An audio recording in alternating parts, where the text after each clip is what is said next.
시간에는 대구 열방교회 박재윤 목사님께서 말씀 전해주시겠습니다.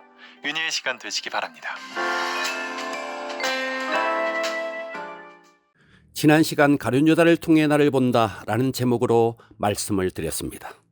가룟 유다를 통해 볼 때 첫째, 신앙생활은 내 이름 앞에 수식어를 만들어가는 과정이라는 것과 둘째, 가룟 유다가 예수를 팔았듯이 우리도 게으름으로 체면으로 직장 문제로 타협하며 예수를 팔고 있다는 사실을 살펴보았습니다.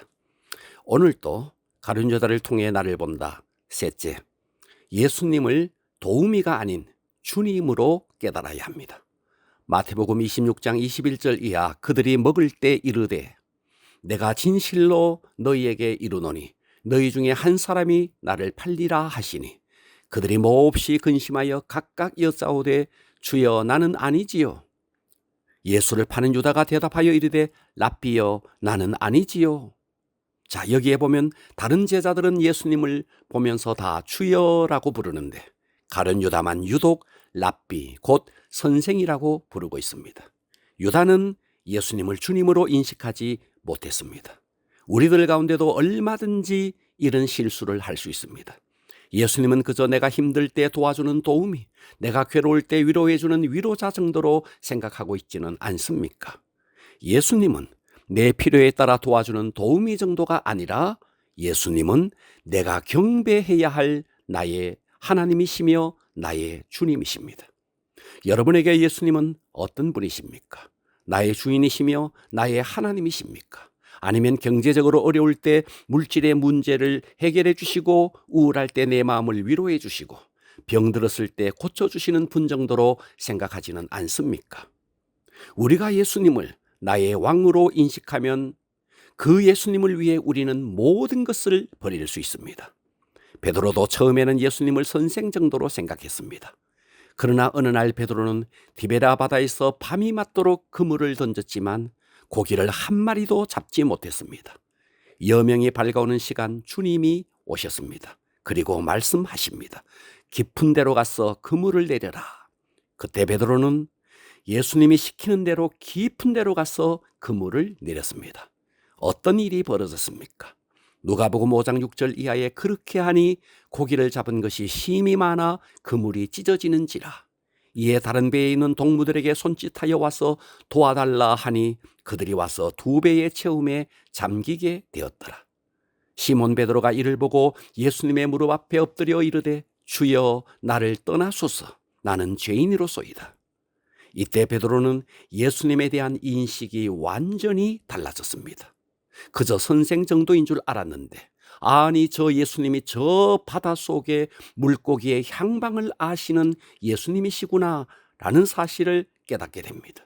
그리고 그는 그 예수님 앞에서 살아계신 하나님의 현존을 목격한 것입니다.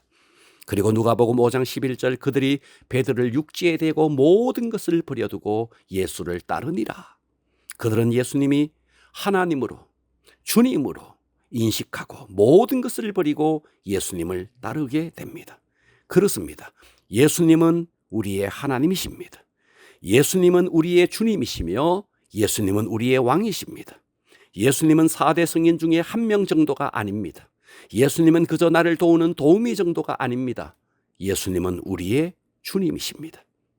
가룟 유다를 통해 우리는 깨달아야 합니다. 신앙생활이란 내 이름 앞에 날마다 수식어를 만들어가는 과정이며 우리도 한순간 나도 모르는 사이에 타협하며 예수를 팔고 있다는 사실을 깨달아야 합니다. 그리고 예수님은 도우미 정도가 아니라 예수님은 우리의 주님이라는 사실을 깨달아야 합니다. 가룟 유다를 통해 나를 본다. 넷째, 회개하지 아니하면 망한다는 사실을 깨달아야 합니다. 마태복음 27장 3절 그때 예수를 판 유다가 그의 정죄됨을 보고 스스로 뉘우쳐 그 은 30을 대제사장들과 장로들에게 도로 갖다 주며 이르되 내가 무지한 피를 팔고 죄를 범하였도다 하니 유다는 자기 잘못을 알았습니다. 예수님이 정죄되어가는 과정을 보고 그는 잘못을 알고 뉘우쳤습니다. 그러나 가룟 유다는 온전한 회개에 이르지는 못했습니다. 우리가 아는 대로 베드로는 주님을 3번이나 부인하고 도망갔습니다. 그러나 가룟 유다와 베드로의 차이는 유다는 뉘우치기만 했고 베드로는 온전한 회개에 이른 것입니다. 베드로와 유다는 출발은 같았습니다. 그런데 결과는 엄청나게 달랐습니다. 뉘우치기만 한 가룟 유다는 자살로 그의 인생을 끝내지만 반면에 회개한 베드로는 예수님을 위해 순교의 자리에 서게 됩니다. 이제 가룟 유다의 마지막 모습을 보십시오.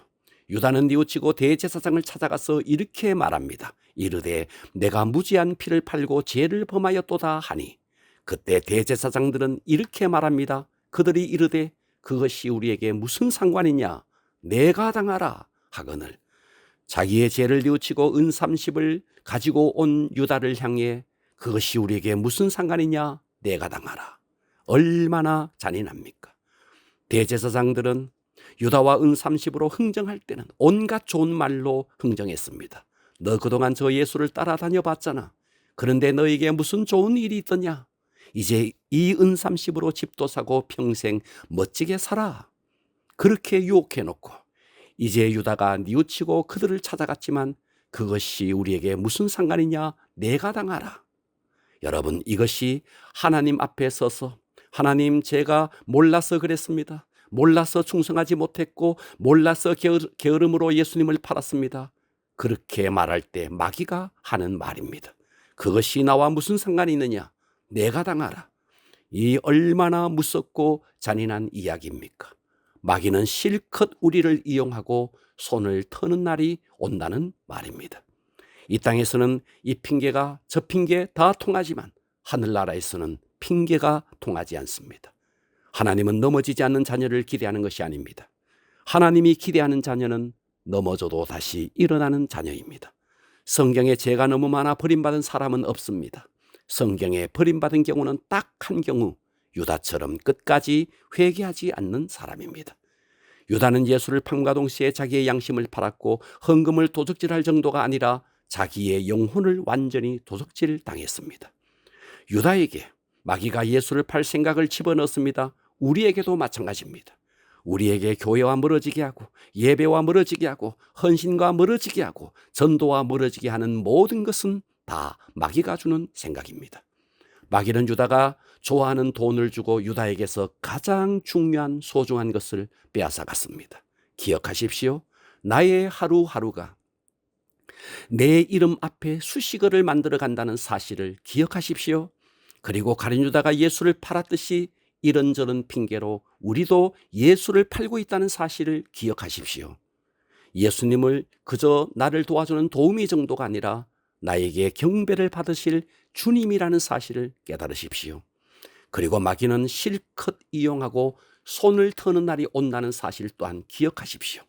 우리 모두 가룟 유다를 통해 나 자신을 돌아보며 모든 변명, 모든 핑계를 다 땅속에 묻고 한순간 또 방심하지 말고 영적 생활에 승리할 수 있기를 우리 주 예수 그리스도의 이름으로 축원합니다.